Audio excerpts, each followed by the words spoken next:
at 4:30. Welcome to Night Talk. Let's face it, you know the deal. You have one of these, and so as a result tonight, we're going to be talking about all type of trending technology topics because you know the rule. If it's night, I'm talking. I'm Ellis Cannon, and Night Talk begins right now.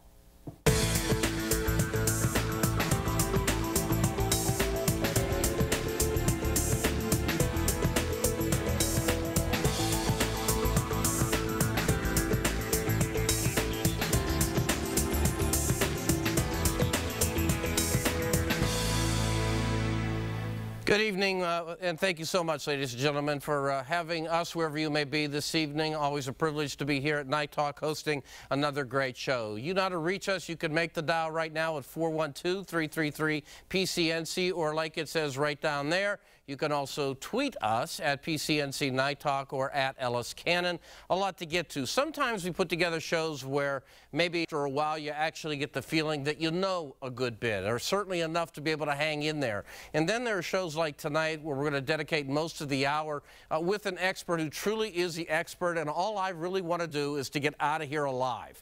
But in so doing, I'm going to be acting on your behalf. We're going to have Albert Whale with us. He's an expert when it comes to IT security and things of that sort, an expert in security generally, and certainly there are a lot of issues out there related now to phones, cars, technology involving both of those, limitations, pushing the boundary in some respects in other places, the politics of it, and for that matter, whether or not internet access is a basic human right.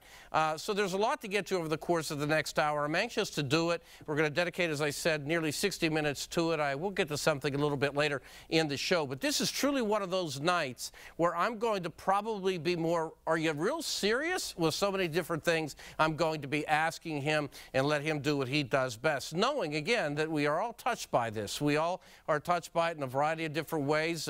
This is not something that obviously I'm making up or trying to sell or beat the drum beats in some way to tease you. You know I'm telling you the truth, and every once in a while we can put time aside, such as with Albert, and to really explore in depth and breadth a lot of the issues that are out there that affect all of us. So that's what we're going to do. It's just 2 minutes after the top of the hour here in the east of the United States. We're going to jump out and come on back and begin our conversation first, taking on what happened in that deadly Tesla accident with the man out of Ohio that occurred in Florida.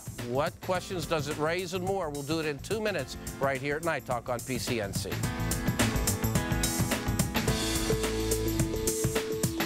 Channel 11 Morning News takes a different approach to helping you get ready for your day. We get right to the things that are most important. We're the only station that updates weather and traffic every 10 minutes all morning long.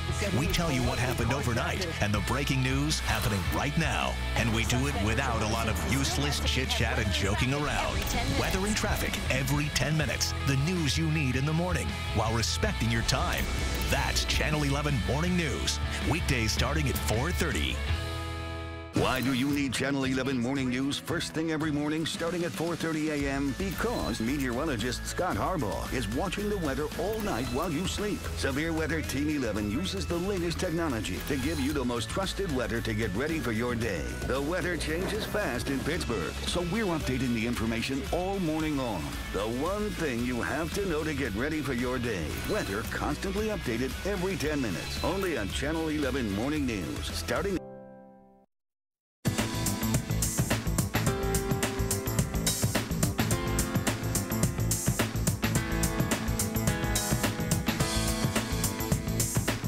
back to the show. Let me introduce tonight's guest. His name is Albert Whale. You've seen him in the mornings with Chris Moore. He's been on with me in the evenings as well. He is a computer security expert and president of IT Security, Inc., and we're thrilled to have him aboard. We're going to get to Albert in just a moment and cover all the topics we discussed in our open. Before we do that, again, you've been familiar, presumably, with the developing technology that allows for self-driving cars. There's something about it that makes me freaked out. south. I don't think I ever want to be in that experience. I don't even like to go on roller coasters. Having said that, we have had a lot of advancement in terms of that technology. We may have had a problem with that technology with the beta version, a test version of what Tesla puts out, and it is involved in an accident that occurred down in Florida. So before we go any further, this is the first of its kind deadly crash as we understand it, and Joe Ling Kent was visiting at the Tesla dealership in Palo Alto, California, and filed this report. In April, Josh Brown posted this video of his 2015 Tesla Model S in self-driving mode. Watch as it narrowly avoids a truck that tries to enter his lane on the highway. Just 1 month later, the 40-year-old Brown was dead. According to police, when a tractor-trailer turned left in front of him at an intersection in Williston, Florida, the Tesla, engaged in autopilot mode, didn't stop. Tesla declined our request for an interview about the incident, but in a statement said in part, neither autopilot nor the driver noticed the white side of the tractor-trailer against a brightly lit sky, so the brake was not applied. Tesla said it immediately reported the accident to the National Highway Traffic Safety Administration, adding that this is the first known fatality in just over 130 million miles where autopilot was activated. Among all vehicles in the U.S., there's a fatality every 94 million miles. Elon Musk, the founder and CEO of Tesla, tweeted, "Our condolences for the tragic loss." Brown's death raises questions about the safety of driverless car technology.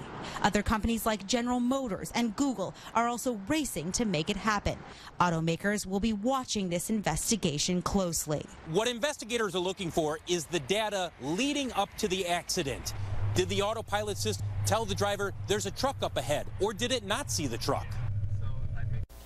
Well, it's interesting. We see a quote here. It comes from Rosemary Strahan. She is the president of an advocacy group, Consumers for Auto Reliability and Safety, and she says, if you have a system called autopilot that cannot distinguish between the side of a truck and the open sky, it's not ready. Albert, always a pleasure. Thanks so much for being here with us tonight. Thank you for having me. Well, you know the story quite well, and I mentioned the beta version of it. The controversy in this particular episode, to the extent it wasn't touched on there, is basically, is this appropriate to have a vehicle out there driving itself that may not be ready for the test? I don't think so. I think that we're in a too premature for market stage. If this is beta software, what are we doing out in a production environment? And production, I mean on the road. I mean, we're driving with other people that are not paying attention, and driving white trucks. Apparently, white trucks are disastrous nowadays. I never knew that, but... Well, it's an interesting point. I mean, you know, I will tell you from a legal perspective, left turns are usually the end of a conversation when it comes to responsibility. That's just a typical motor vehicle basic fundamental point. Having said that, if you go directly into it and it turns out the technology didn't do what it was supposed to do, it's going to raise a lot of questions. Obviously, that includes people like Richard Blumenthal. He's a senator from Connecticut. He says the tragic crash shows again the need for aggressive oversight of an industry that has implemented new systems before they are truly tried and tested. Now, there are those who might say, wait a second, now you empower these private companies, and we saw some of them being identified, to go out and do what they do.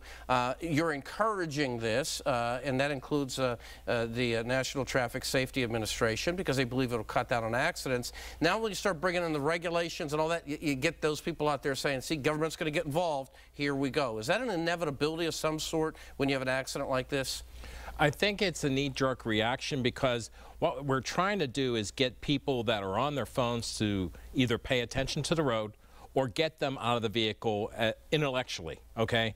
And if that means that we have to have autonomous machines to do that, that are going to drive us down the road, I don't want to be a part of that, really. I want to drive my vehicle and be independent and, you know, avoid the people that are in their autonomous vehicles. China just developed some new technology where they're transporting people over top of the highways in trains that cantilever over top of all the cars that are on the freeways.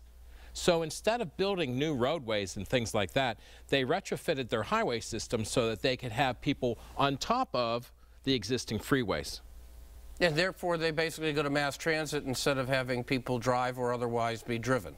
Exactly, and we don't have to worry about the autonomous AI involved in figuring out, is that white truck actually turning left or is he going to go straight? Artificial intelligence. Exactly. Okay, let's talk a little bit about this. Tesla says that, look, the autopilot system is designed to let drivers glide down the interstates and, again, give them notice, automatically slows down when you have the white truck or other impediments, helps you with the changing of the lanes and so forth. It's really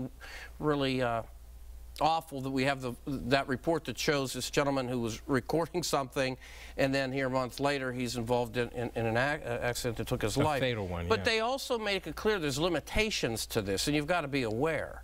I saw something online, true or false, I don't know if the guy was reading or watching a movie on, he was watching a movie, I can't think of the name. Netflix? Well, he was watching a movie. YouTube's? You know, yeah. I mean, to me, it's like, wait a second, you know, there's a level of responsibility there to be I don't understand. If it's beta software, right, why aren't the people with their hands on the wheels? I mean, the Google vehicles, they're little compact cars, and they're on a test track, all right? And then they introduce the reality into the test track instead of taking them out on the roadway where things are 100 times more in front of you. Right. Talk a little bit about that, because the New York Times had a piece on what a self-driving vehicle on its little test track is. You have to see it. That's all I have to say. That's a beautiful picture of it. Yeah, you have it really right is. It's like the old school slug bugs, like we used to call them, the VWs. Yes. The Beetles, only more like the Jetsons version. And Google doesn't intend to make its own cars, but is very much in this game because it wants to line up with automakers who are standing in line. What is ultimately, and you touched on it, what is the appeal for somebody being driven without any control? And forgive me if I'm old school that way. How does this help people not do this? What are the safety benefits? Well, today, driving from downtown Pittsburgh to my home in the fast lane was a lady on her phone doing 65, 70 miles an hour in the fast lane. Mm-hmm. That's what they're trying to get rid of, and I think she would be one of the first buyers of the self-driven car. So basically she could be driven so that she could read. You know, I mean, read, text, talk on the phone. There's something about that strikes me as something I can't really empathize with. I mean, I just can't. We're going to build cars for people. There's got to be a greater purpose. I mean, and again, the safety is obviously the end game here. But, you know, it strikes me that if we're trying to build cars so that you're allowed to basically do relatively inconsequential whatever you want. Don't we have that now? Isn't it called a bus? Well, sure. I mean, if you want to go, you know, old school, which to me, I encourage my kids all the time, get on mass transit, use it all the time. Exactly, and appreciate what you have today. Right, but the fact is, we both know there's a lot of money, there's a lot of push, there's a lot of power behind this. It's not going to turn around. First to market is always the first to get reward. Well, I understand that. It says that the National Highway Traffic Safety Administration says, look, this just proves the urgency to make sure that the vehicles are ready when they go out the door. Congress wants to jump in and take a look at this, as I mentioned a little bit earlier. But there is something, if you go get a software and it's beta and it's just for your laptop or whatever, I mean, they make you sign off your blood relatives, basically. Oh, the end user license agreement, yeah. The EULA. Yeah, there we go. Nobody reads that. No, of course not. But and you scroll through pages and pages and pages till you get down to the bottom so you can click that one little agree box and then submit so that you can actually use it. Right, that's if you want to do that. It's meaningless. And yet, when we come to cars driving themselves, not to be an oldster, let's go with technology, let it grow, let it be safe, all those types of things. The beta's allowed to go out there as he put it in production, which in this case means on the highway. We're going to come back and start talking about more things that, again, will directly involve us one form or the other. How about the clown that likes to go to the movie theater and use this to capture what's going on? Or for that matter, concerts and things of that sort. Apple has a patent that might be of interest to you. We'll come right back with Albert in 2 minutes.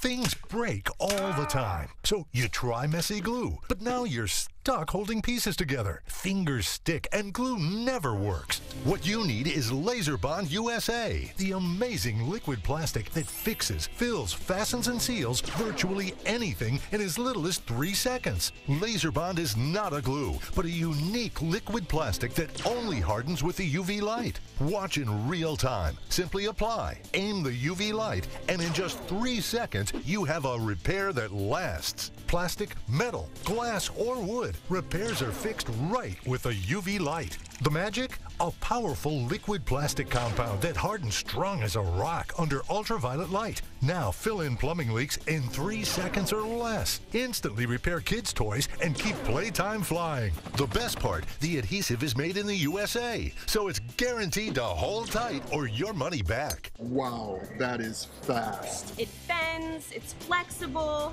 And I love that it's made here in the USA. Watch, we cut a boat in half. Can Laser Bond connect both ends? Wow, the boat floats with no danger to the passenger. Amazing! Laser Bond can be sanded and painted, so repairs can look new again. If you mess up applying it, just wipe clean. There's no sticky residue, and it only cures with the UV light, so you can make sure the repair is just right. Call or go online to get Laser Bond USA for just $19.99. We'll include the protective carry case free. But to make this offer really powerful, we're going to double the offer absolutely free. And here's the best part. We're going to ship your entire order free. Log on at laserbondusa.com. Call 1-800-320-2522 to get your buy one, get one free Laser Bond USA. Call now or go to laserbondusa.com. So call 1-800-320-2522. That's 1-800-320-2522. Call now.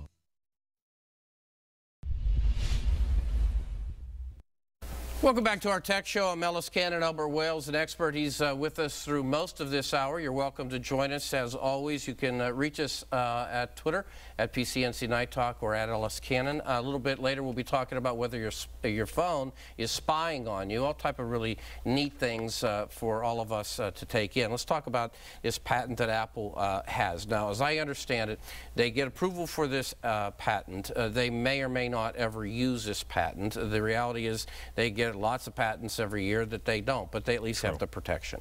And basically it would allow your phones, or in fact instruct your phones, to shut down if you're doing something illegal. Let's take a look. This would be a diagram of it, and I'm taking a look at it in the closest category, but basically, or camera, it basically shows that the recording ability becomes disabled through, I think, some type of infrared command. You know this better than I can. We've seen people do this at concerts. You know, there are piracy issues that have arisen in other environments. On the one hand, I suspect protection of these private rights is absolutely legally appropriate. On the other hand, some might say if they could do that with your phone, what else could they do? What are your thoughts? So I agree with you wholeheartedly. If they could do that with your phone, what else could they do? But then again, I look at this as an issue as far as promoting what they're trying to stop. So let's say that they're going to a concert and it's, pick any star du jour, Shania Twain. Right. All right. And people are taking out their phones and they're recording a snippet and they're going to put it on Facebook and other people get to see it. And aren't they promoting Shania Twain free of charge? Well, sure. I mean, that's what the Grateful Dead sort of did, allowed for a long period of time. Worked out for us very well, but they allowed it. Exactly. They allowed it. They knew the power of having people go out and do this. That was a different time and so forth. But on the other hand, they knew that this was marketing to them. Absolutely, and it was before Facebook, right. It was before everything else. You know, people were able to share this information. It came and it promoted whatever it was that they were recording, whether it's a movie, a video, you know, a singer. It doesn't matter. Are they going to be able to stop it with this device that they're trying to patent from Apple? They'll stop some of it, okay? But the people that really want to do piracy, get around it. Get around it. They're going to use something, hey, how about a phone, a real camera, okay? Is this really that hard to conceal to get into a Right. You just opened it up and there it went. And there it is. Right. And now I'm videotaping you. All right. Well, no, that's bad. You don't want to do that. Is that bad juju? Yeah. You want to throw that away. But the thing is that I do understand from a legal standpoint, you have to protect people's rights if, in fact, they don't want it to be out there, all of the dead, or for that matter, they've got trademark piracy, all these different issues. So they're not going to stop it totally, okay? When I was traveling, going to Aruba, say, for a summer vacation, we could go to the flea market, and they had pirated copies of videos there, all right? And I let people know that there were pirated copies of videos there, law enforcement here in the United States. And to be honest, I don't know that they did anything or not, because it's just one small little vendor. But I looked at it as a benefit, because not only were they doing a service to the people that were vacationing there in case it became inclement weather, but in Aruba? Yeah, exactly. Okay, go ahead. The quality was so poor that it forced you to go out and buy the real thing. Oh, I didn't think of that. Ben, this is one step after the other. Okay, well, let me ask you, let's expand the conversation then. If we start talking about people having the ability to have this and have the pirated version, I recall distinctly a business partner saying, wait a minute, whoa, we're not going to take Microsoft, whatever it was, Word or whatever year version and so forth, because we're not going to end up with one of those letters. I mean, very true to form, did the right thing. That's a different scenario altogether. Well, now you're talking about computer software versus some movie or video or singer or whatever. I am. What's the distinction, though? I mean, other than the obvious fact that one is licensed software and one is not. Or, in fact, it's not licensed software, but it's a licensed product. When you walk into a concert, you could very easily make the argument that this is a licensed product. I'm sure the tickets say something about that. Absolutely. They say something on there, this is a licensed venue, you're paying for a single-use license. Right. I get that. But the people that are pirating that video don't care about that.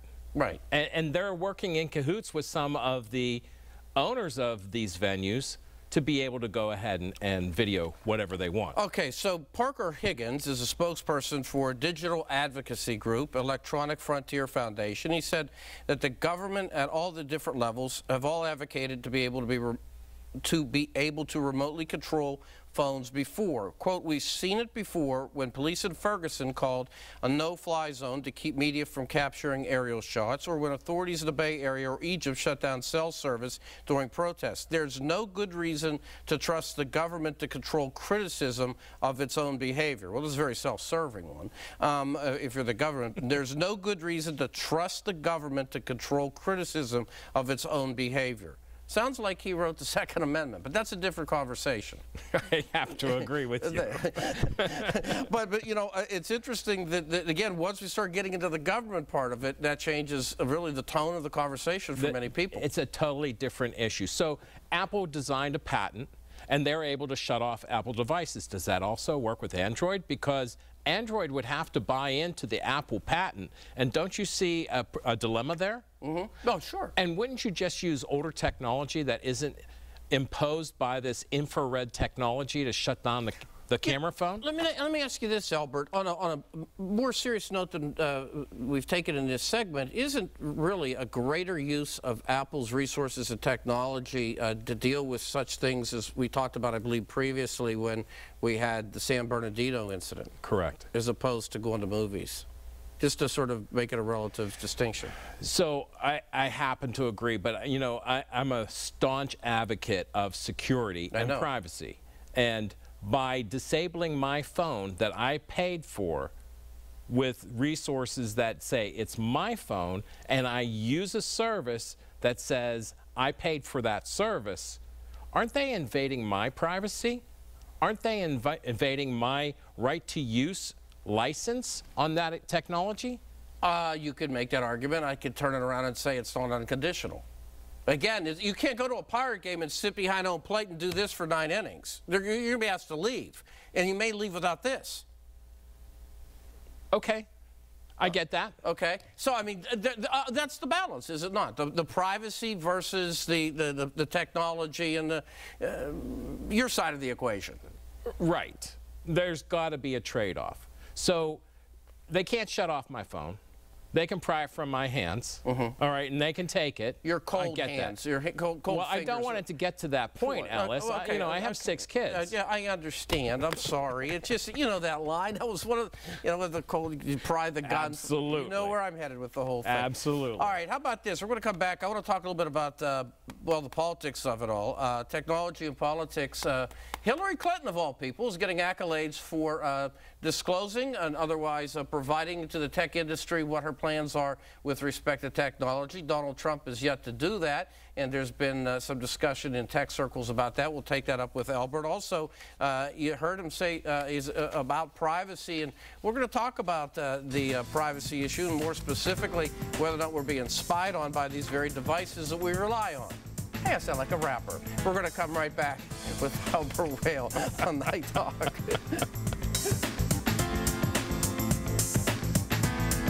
Oh no, your shower drain is clogged, your bathroom pipe is plugged, and the odor coming from the sink is embarrassing. Stop drain clogs and stinky sinks with Sani Sticks, the concentrated drain cleaning and sanitation sticks that you drop in the drain once a month to stop backups, clogs, and nasty odors. Look, Sani Sticks fall and rest in the pipe trap. As water passes through the pipe, the Sani Stick releases a super concentrated blend of powerful enzymes that break down food, grease, and other organic materials, keeping water flowing and your pipes clean and odor-free. Drop in a Sani Stick once a month to help repel greasy buildup that can clog drains. Drop in a Sani Stick once a month in the kitchen sink, bathroom sinks, utility room sink, bathtub drains, mop sinks, and anywhere you want to keep water flowing without plugged pipes and embarrassing odors. Sani Sticks is 100% safe for plumbing and septic tanks. With 3 teenage girls in the house, clogged drains were a daily occurrence. But after putting just one Sani Stick in each drain, the clog stopped, and so did my frustration.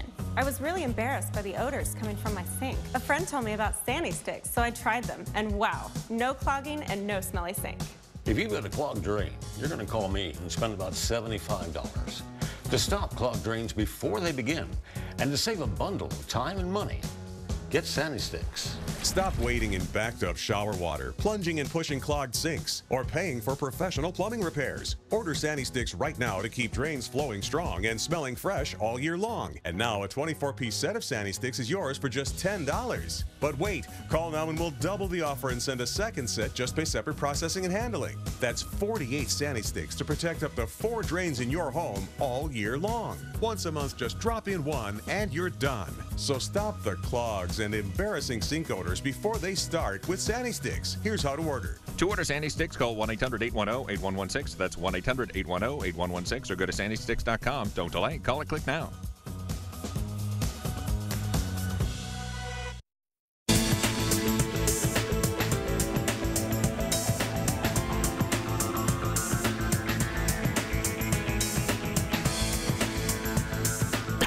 A couple of really good things ahead. We're going to be talking about the United Nations declaring internet access a basic human right. Sure. Algorithm could spot lies in emails and dating sites. Yeah, tell me about it. And finally, privacy paranoia, as it's described, at least by one publication called Forbes, you may be familiar with, and spying through these devices that we, again, referenced earlier. But let's get to some politics, as it were, for a few minutes, joined with Albert Whale, computer security expert and also president of IT Security, Inc. So the tech industry, according to thehill.com, says they'd like to hear from Donald Trump on what he plans on doing with internet connectivity, cybersecurity, computer science education, and more. The Republicans in Congress say, yeah, that's a good idea, but it's going to be Trump's call.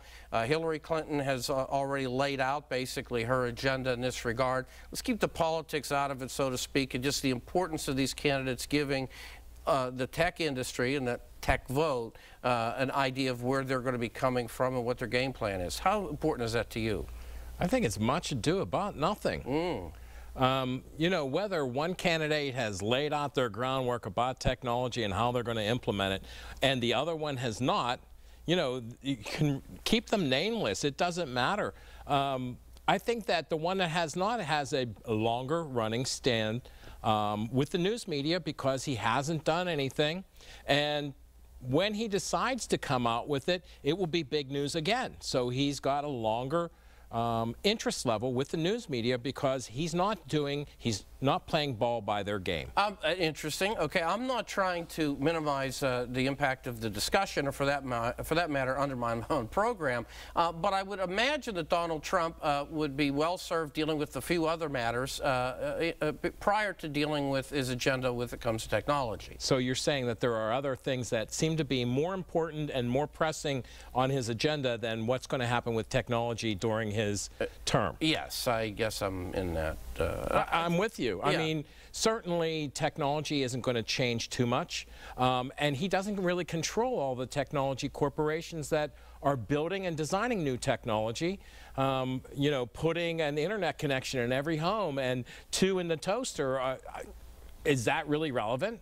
Well, it's interesting because a group called ITI, Information Technology Industry Council, has called on him to basically follow suit as it relates to this issue, follow suit as it relates to Hillary Clinton. And I could hear the irony coming through the camera right now. But there's another group that says, you know, again, we're pleased to see that she's gone ahead and done this. This does include some big names, though. I mean, you know, we're talking about Google, Microsoft, HP, Yahoo, I like saying it that way, and Facebook and so forth. The reality is no one's going to tell Steve Zuckerberg what to do. He's going to do it on his own. He's going to do it on his own, in his own accord, no matter who's in the White House. People that run these large corporations all have their own agenda. Whatever the talking heads in D.C. say doesn't really affect them. Well, as a matter of fact, you've seen with Donald Trump, he's banged heads pretty publicly. He was all over Apple when it came to San Bernardino. He really enjoys banging heads, doesn't he? Oh, he does. He's a real head banger. Yeah, he is. He's one of the original ones back from the old MTV days. But, you know, he has had some issues publicly before. He also had a bit of a problem with the Amazon CEO, accusing him of different things to antitrust related and so forth. I guess what I'm trying to say is that he has basically not shown a propensity so far to be that concerned about him, or for that matter, that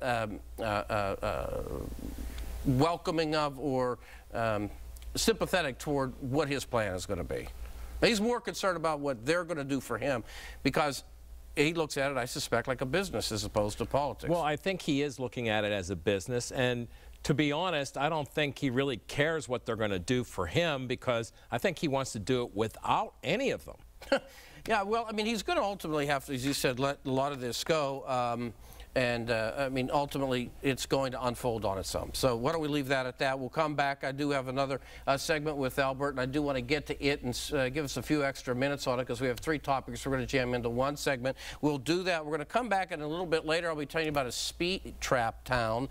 This one, I believe, is in South Carolina. We'll do that nearly to wrap up the show. Stay with us. We'll continue with our Tech Talk with Albert Whale right here at Night Talk.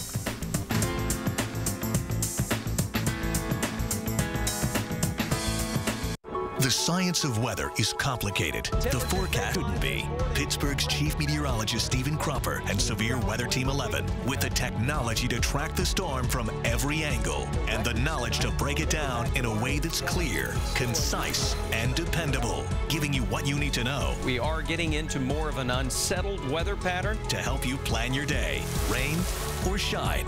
Pittsburgh's chief meteorologist Stephen Cropper. That's coverage you can count on. All right, more Tech Talk here with Albert Whale. Actually, it's tech, it's security, it's privacy, it's balancing, it's private companies versus the government. It's all type of cool things. We've been talking about self-driving cars, Apple being able to shut down your phone and your use of your camera, politics and technology, and more. We've got one segment here with 3 topics I want to get to. So this comes from Forbes, privacy paranoia, which right off the bat, considering you're a privacy guy, that's a shot at you, Albert Whale. Is your smartphone spying on you? Yes. Well, let me read the opening paragraph so everybody understands where we're coming from. Smart devices are spying on us. Google Maps track our location. Pill Drill, which I never heard of, but I have to admit is unbelievable, knows our medication. Fitbit records our dedication. We've talked about that many times on the show. And Siri reports every breath that we've taken. So it shouldn't be that big of a deal, particularly when you get these push alerts saying, do you mind if we invade your camera, your phone, and otherwise, including location? that if you push yes, you got a pretty good, decent chance they're going to learn a little something about you. Do you think? You're witty. You're droll. But I tell you one thing, I want to talk about whether that's a problem or not. How big of a problem is it? I think that in some situations it's a real problem, more so than you really realize, okay? Teach me. A lot of these apps, Google Maps, going to track everything in your destination, records it on your Gmail, your Google Plus account, and it's always in the cloud, and you don't own it. Okay, so now other people can get access to that.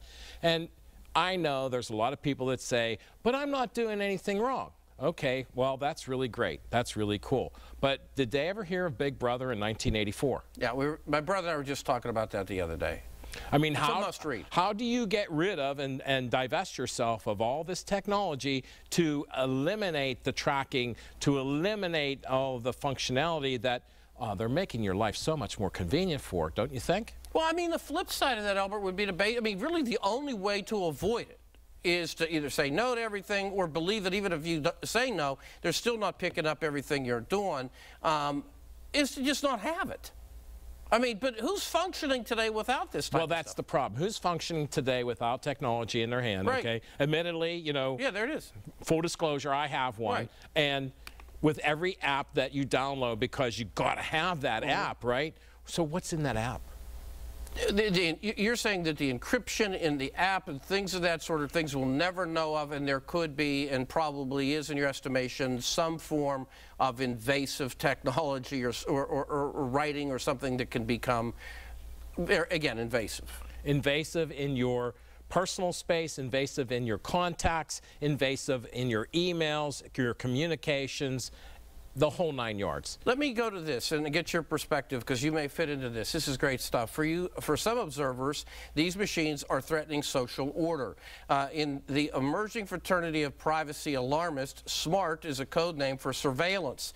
Smart devices are spies who infiltrate our intimate spaces, watching us, eavesdropping, and so forth. Privacy alarmists view the dissemination of smart devices and the resulting collection of private information as a plot to deny citizens their autonomy and control.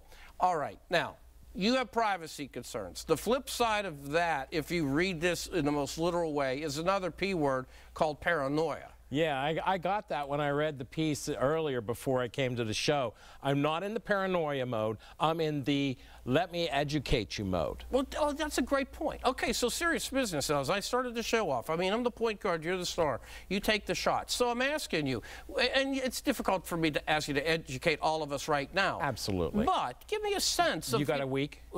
That's outstanding. We'll do a town hall. So my question is, though, I mean, give me an example of what you're talking about when you talk about protecting people who have the interest of using these, the convenience they bring, but you could suggest there's a danger to it. In effect, my word, not yours. True story. So we're carrying around computers, basically on our phone, okay? Where's the firewall? There's no firewall. You don't know what activity's going on it. And to be safe in our business world, we have firewalls on all of our computers, and we also know every bit of information that we're putting into it until malware comes in there. So if I download an app from the App Store and the app says, hey, I need to update myself, and will you accept the new latest update, and you push yes, is it coming through the App Store? I don't know. So if it's not coming through the App Store, it's not been vetted by Apple. And by the way, do they vet everything that goes through Apple as far as being malware free? And what exactly constitutes malware? Well, see, this is good. We could have that conversation in and of itself, because all of us, in some form or the other, have some type of virus protection, fearful of that very moment you just talked about. And we've seen here, even with local people on international rings, Andrew Conti, our good friend at Point Park and formerly with the Trib, you know, has done a great job of cybersecurity and how their kids are literally so smart that they could, you know, they could hijack your phone in a heartbeat.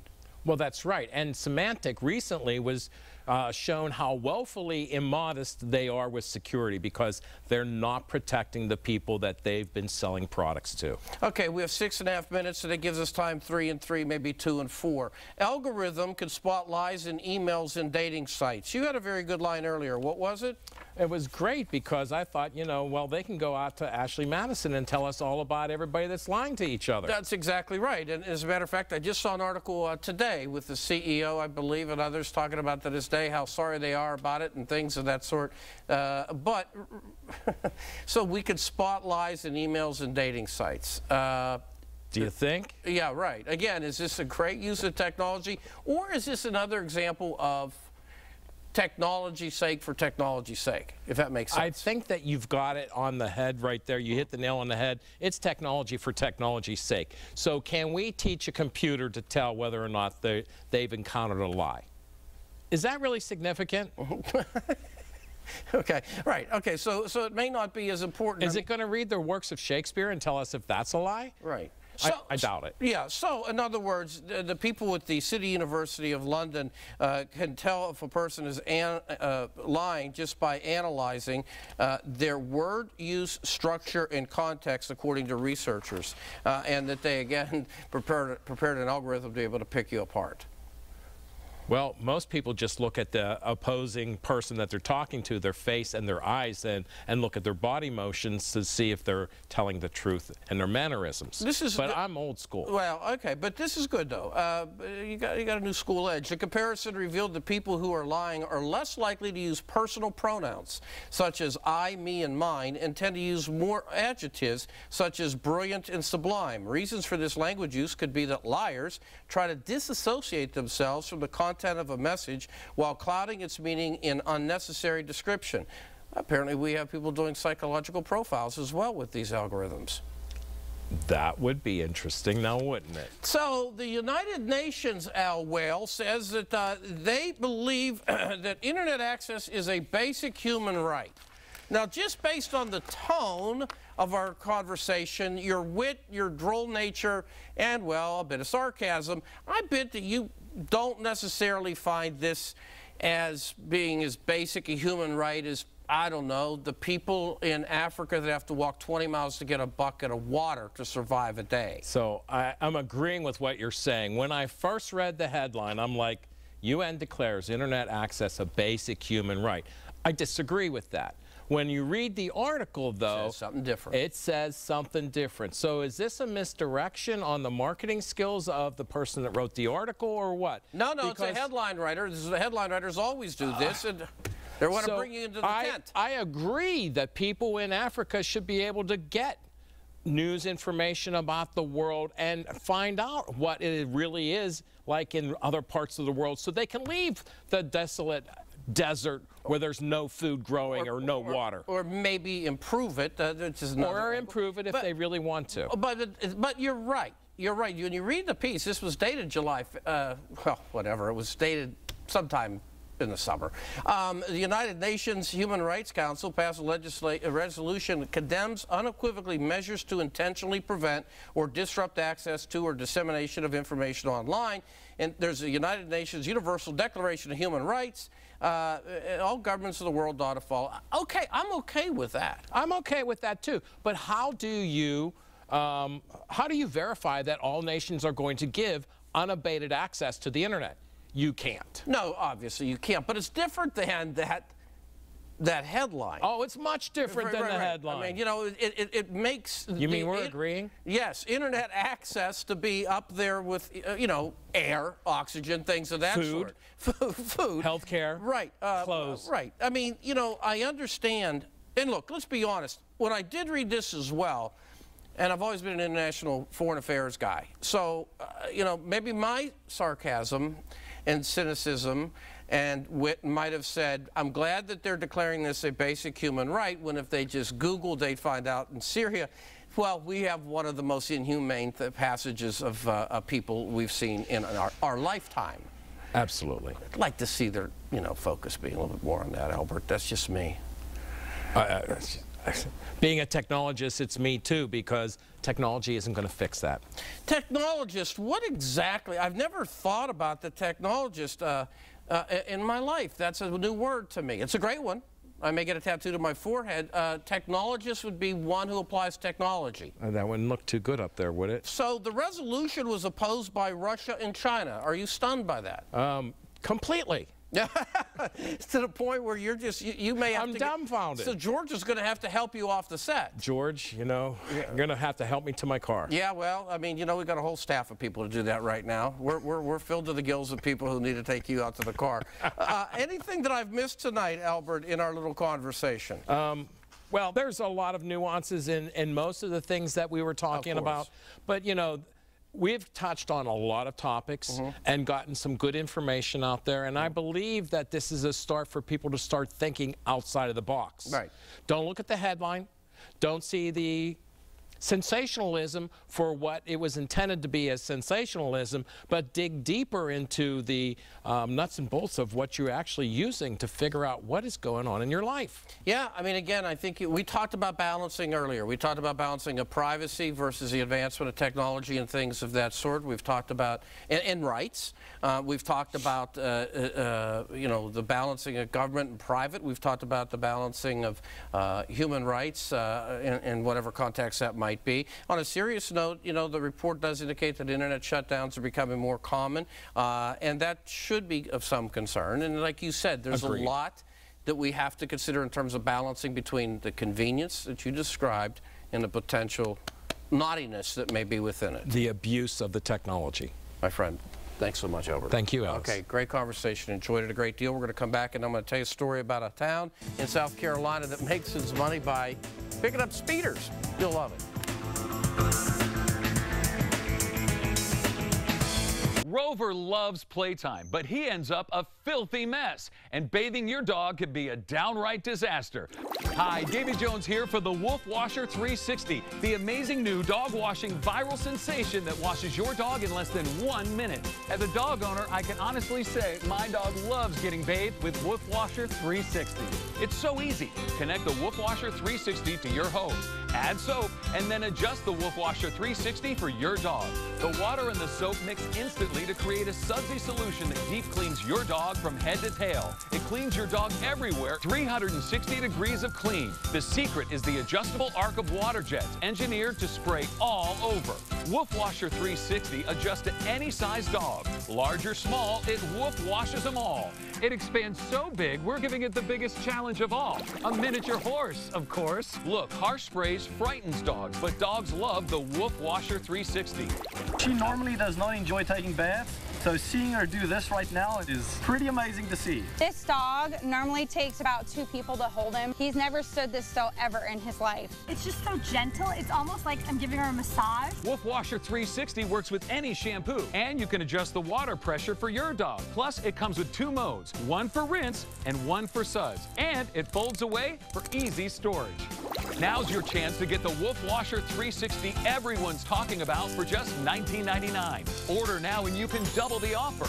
You'll also get the Pocket Hose Dura-Rib. The lightweight and kink-free expandable hose makes washing your dog even easier. Just pay a separate fee. Wolf Washer 360 comes with an unbelievable 5-year guarantee. So call or click now. Call 1-800-517-0014 to Wolf Washer 360. Call now or go to wolfwasher.com. So call 1-800-517-0014. That's 1-800-517-0014. This offer is not available in any store. Call now.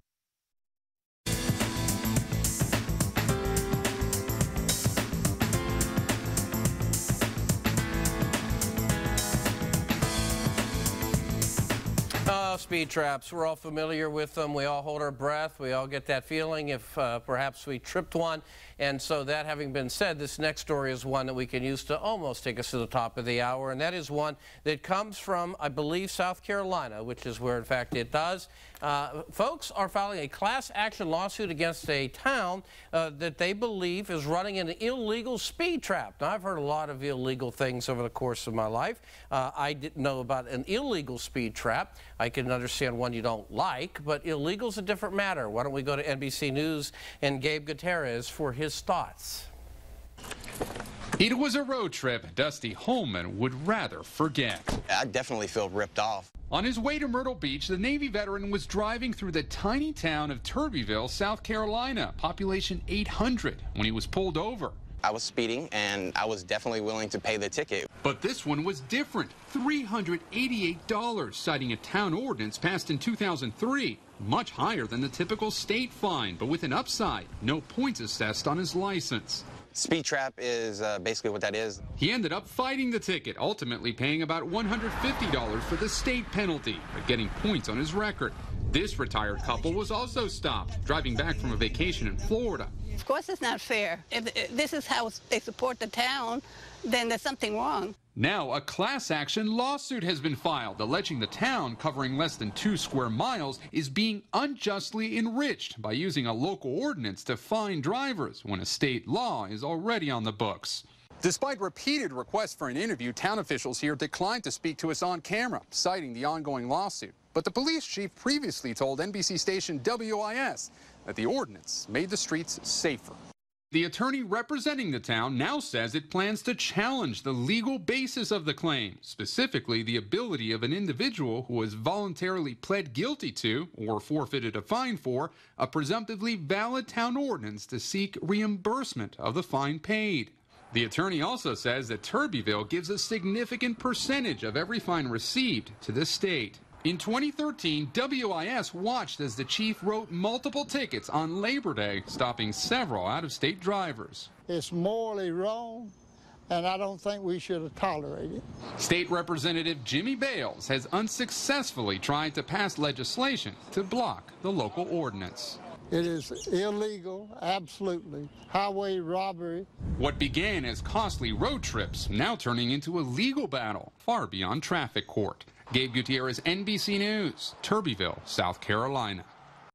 You know, it's not for me to contest anything that our good friend Jimmy Bales says, but let's be perfectly blunt, okay?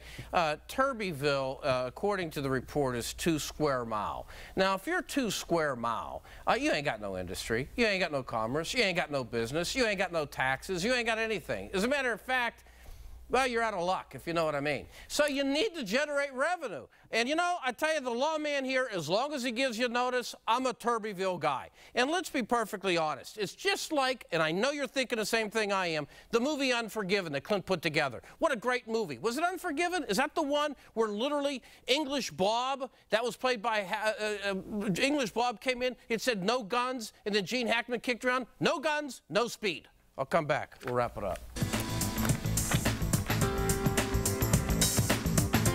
Things break all the time, so you try messy glue, but now you're stuck holding pieces together. Fingers stick and glue never works. What you need is Laser Bond USA, the amazing liquid plastic that fixes, fills, fastens, and seals virtually anything in as little as 3 seconds. Laser Bond is not a glue, but a unique liquid plastic that only hardens with the UV light. Watch in real time. Simply apply, aim the UV light, and in just 3 seconds, you have a repair that lasts. Plastic, metal, glass, or wood, repairs are fixed right with a UV light. The magic? A powerful liquid plastic compound that hardens strong as a rock under ultraviolet light. Now fill in plumbing leaks in 3 seconds or less. Instantly repair kids' toys and keep playtime flying. The best part, the adhesive is made in the USA, so it's guaranteed to hold tight or your money back. Wow, that is fast. It bends, it's flexible. And I love that it's made here in the USA.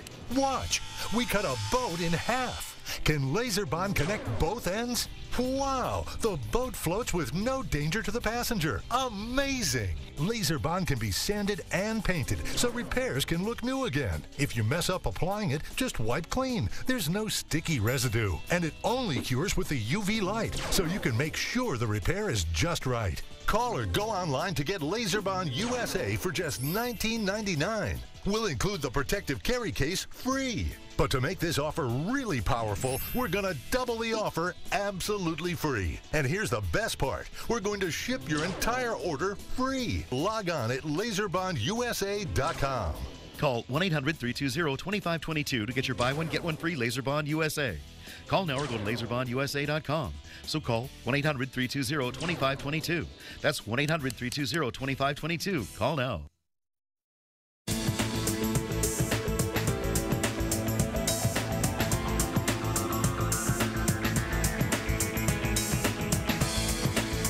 Thank you, America. Thank you, Albert Whale. If you want to know more about where he comes from, go to this site, it-security-inc.com. Go on the web and you'll learn what he has to offer and ways that you could learn to protect yourself going forward. Enjoy the show. Thanks, everybody backstage. Have a great night. God bless. I'm Ellis Cannon.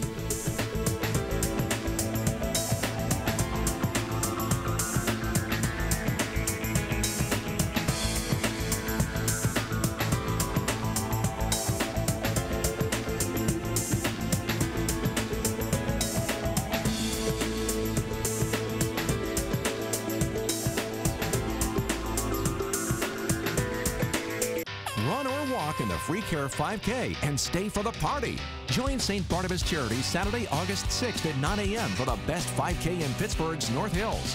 Cash prizes for top finishers. Fun post-race party with music, food, raffle prizes, and award ceremony. Register online at freecare5k.com or call 724-625-3770. Proceeds benefit the St. Barnabas Free Care Fund. Conair is the signature sponsor.